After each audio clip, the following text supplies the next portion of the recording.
Something interesting is beginning to happen in Nigeria's 2027 political race. Peter Obi and Rabiu Kwankwaso are now openly presenting their partnership as a different political direction for Nigeria. And on the other side, we have Atiku Abubakar, who has just made a major statement about bringing back fuel subsidy if he wins the presidency. And that statement has now triggered a strong response from President Bola Tinubu, while Dele, Momodu and Rufai Oseni have also challenged the argument coming from the presidency. But that's not all. Recall, Atiku and President Bola Tinubu didn't show up for the peace accord, but right now, his party, ADC, has explained why Atiku didn't show up. But when you put all of these developments together, something becomes very clear. 2027 is no longer just about who wants to become president. It is becoming a debate about what kind of Nigeria each political camp believes Nigerians should have. And that is what we are breaking down today. But first, I want us to start with Peter Obi and Rabiu Kwankwaso.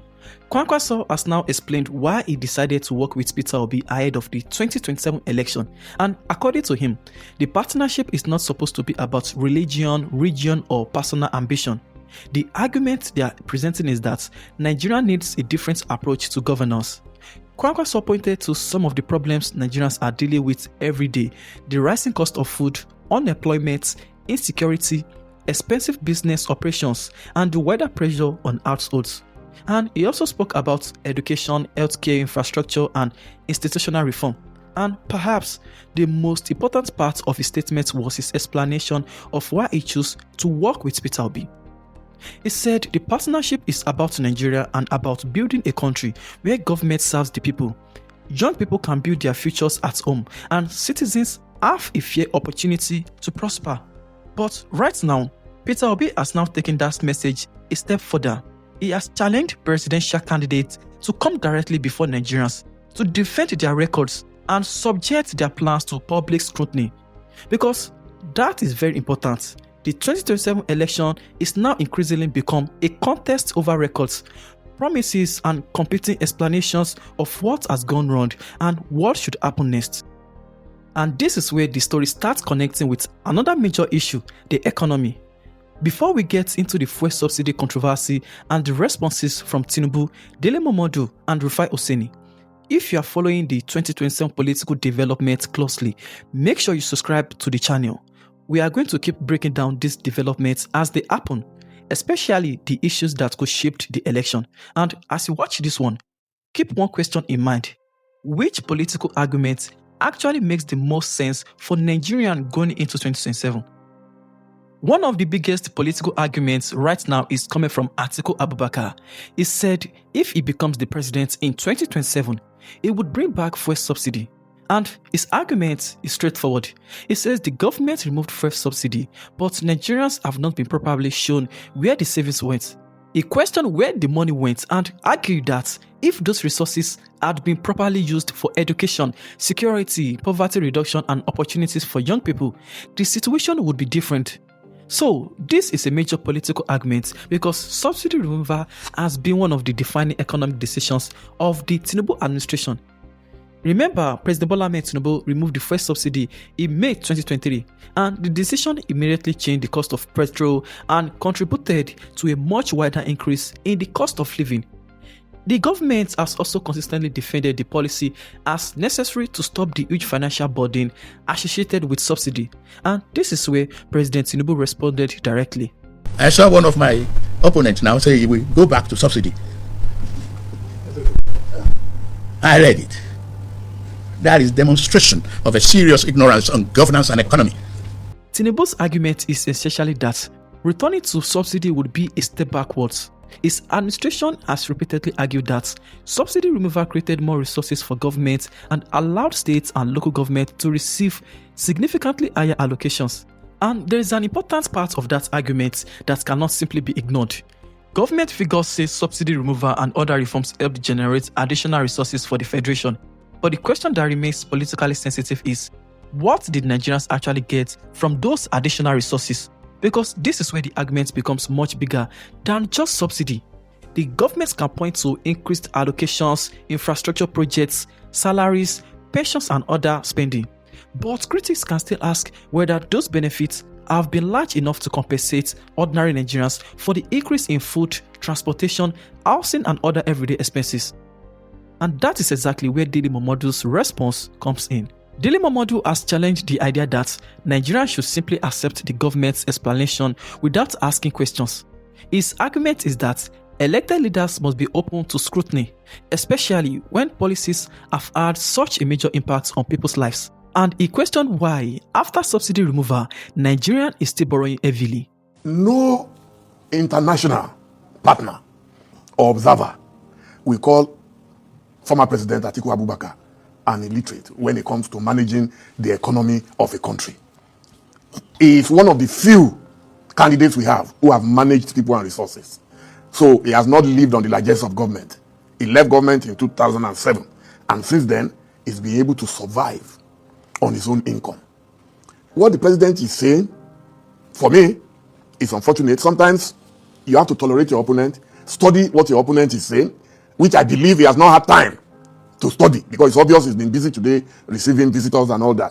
And then he's only basing his judgment on hearsay upon hearsay, reminding me of Thomas Paine when he says hearsay upon hearsay cannot be reliable. So are you saying that Atiku has been misquoted? No. Atiku, you should go and look at why Atiku said what he said, what he plans to do. 4 years, almost gone. And my favorite analogy is that of a patient who is rushed into a hospital. And then the doctors came and the head doctor said, no. To stabilize this patient, we must give a particular injection. Extremely painful. That morphine could not even take care of it. And then, 4 years after, the patient is still in coma. The desperate onlookers, the desperate parents will be forced to say, can't we try something else? This injection, after 4 years, has not worked. The man is sleeping sonorously away. That is what Atiku is saying. From day one, virtually all the presidential candidates said they would remove subsidy. True. But I don't think they said they would remove it on day one, when you have not even settled in. Nobody gives bad news on Celebration Day. That's what Tinubu did. He gave bad news to Nigerians, and Nigeria has not recovered since then. So you think the way to recover be to reinstate subsidy? Reinstate? No, not just that. He's being too simplistic about it. The best way is we don't even have facts and figures about the subsidy. It's shrouded in mystery. All we just hear is, yes, we've removed it. That's number one.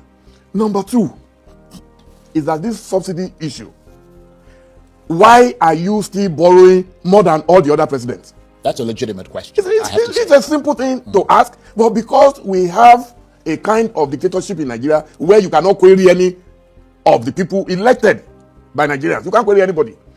So that is why right now they are getting angry that anybody is querying them. You know that Atiku has the capacity to ask questions because he's been there before. He managed the economy of Nigeria with Dr. Ngozi Okonjo-Iweala and others. They managed it. So there is nothing. It's not rocket science. Right. This is really the art of the debate. The government says the reforms were necessary because the old system was becoming unsustainable. So opposition figures say that if that is true, but Nigerians still deserve a clear explanation of what happened to the resources that were freed up. And that is why the subsidy argument is becoming such an important issue into 2027. Because whoever wins the election will have to answer a very simple political question. Was the pain Nigerians experienced worth it? And what did they ultimately get in return?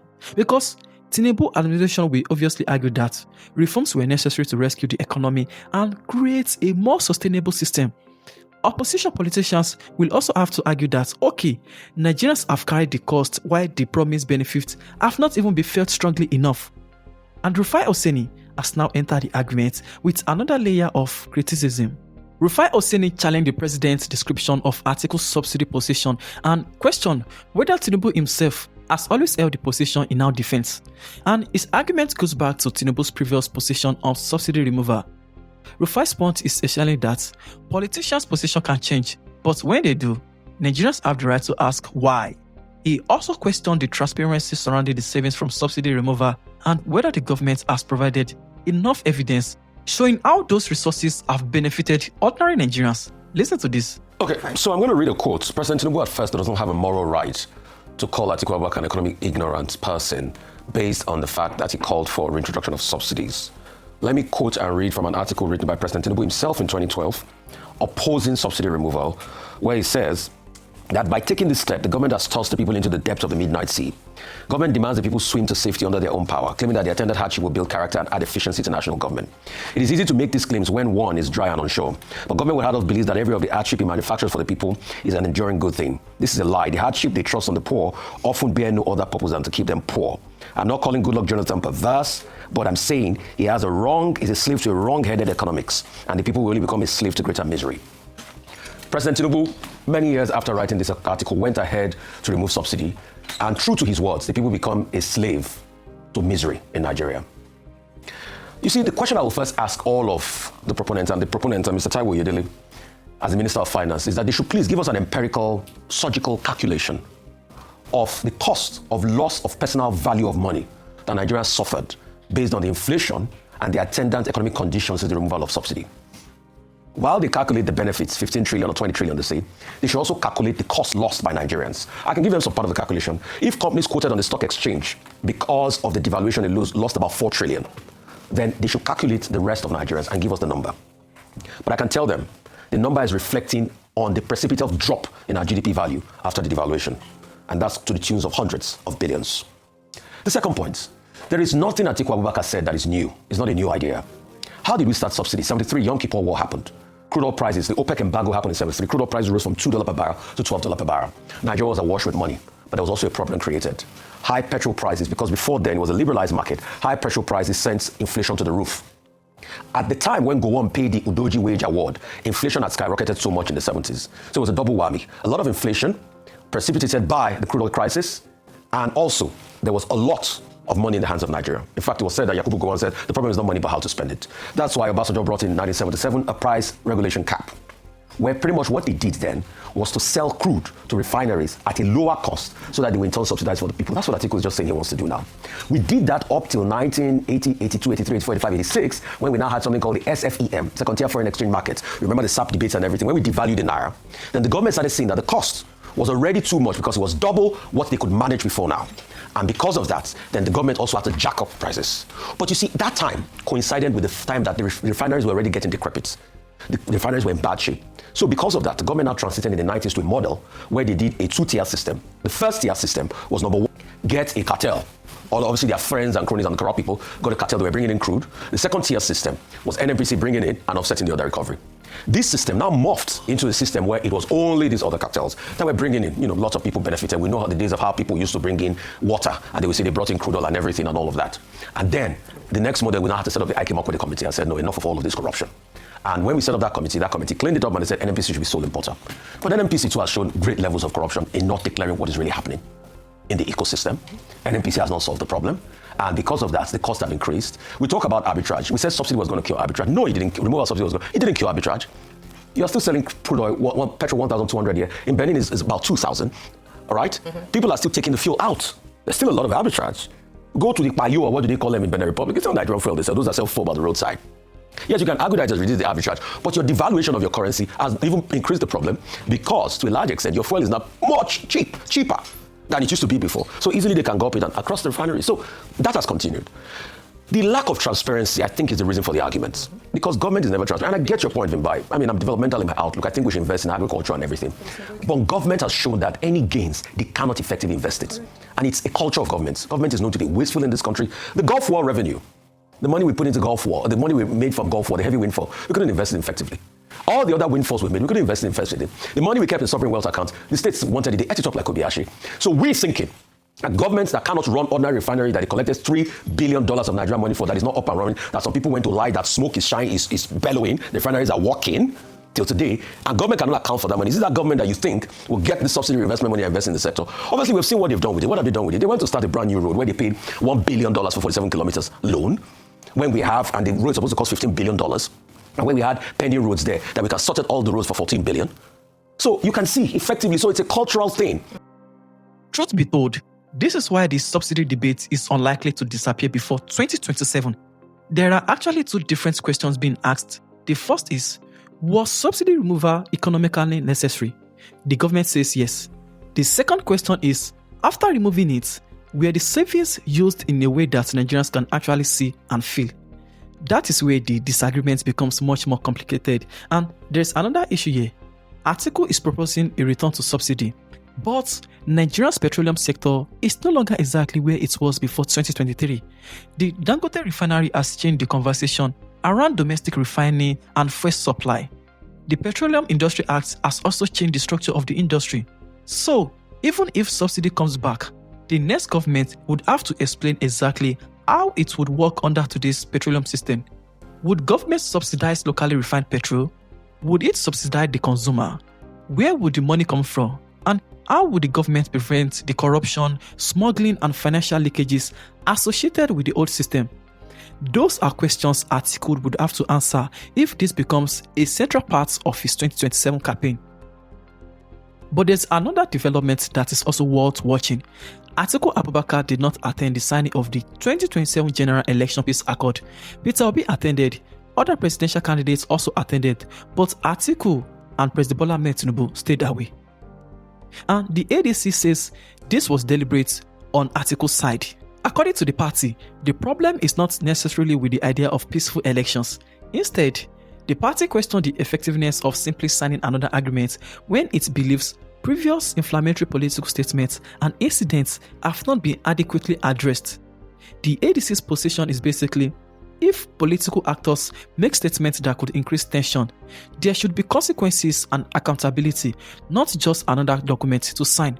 So for ADC, staying away was their way of making that point. And this is another development that tells us something about the 2027 election. The opposition parties are not only trying to defeat the ruling party, they are also trying to define how they believe the political process itself should operate. Now, when you put everything together, you can see why the 2027 election is becoming much interesting. Peter Obi and Rabiu Kwankwaso are presenting their partnership as an alternative political direction. Atiku is challenging the government's economic record and proposing a return to subsidy. Tinubu is defending its reforms and arguing that the old subsidy system was unsustainable. And we have Dele Momodu, in one side, demanding more scrutiny over borrowing and government accountability. Rufai is also challenging the government's economic narrative and asking questions about the actual impact of the reforms. And the ADC is now taking a different position on the peace accord. These aren't isolated stories. They are all feeding into the same larger 2027 question. What should Nigeria do next? Should the country continue with the economic reforms already underway? Even if they have come with significant pain, should the next government reverse some of those policies? Should the focus be on protecting government finances, or should more resources immediately go toward reducing the pressure on ordinary Nigerians? And perhaps most importantly, who has the more convincing plan for the next 4 years? Because by the time Nigerians get to the ballot box in 2027, the debate will not simply be about personalities. Candidates will have to defend their votes, they will have to defend their records, they will have to explain their policies, and Nigerians will be looking quietly, watching, and we have to decide which argument they believe can actually move the country forward. So, this latest developments involving Obi, Kwankwaso, Atiku, Tinubu, Wike, Momodu, and Rufai are giving us an early look at what could become some of the biggest arguments of the 2027 election. The subsidy debate is clearly not finished. The opposition alliance is still developing, and the economic record of the current administration will almost certainly be one of the biggest issues voters consider. For me, the most important thing is that Nigerians have the opportunity to hear all sides, examine the records, and make their own judgment. So before you go, I want to hear from you. Do you think the current economic reforms are moving Nigeria in the right direction despite the hardship that has come with them? Or do you think the next government should take a completely different approach? And when 2027 comes, based on what you have seen so far, do you believe the ruling government has done enough to deserve another vote? Let me know what you think in the comments. And if you want more straightforward breakdowns of the political developments leading into 2027, subscribe and stay with us. I will see you in my next video.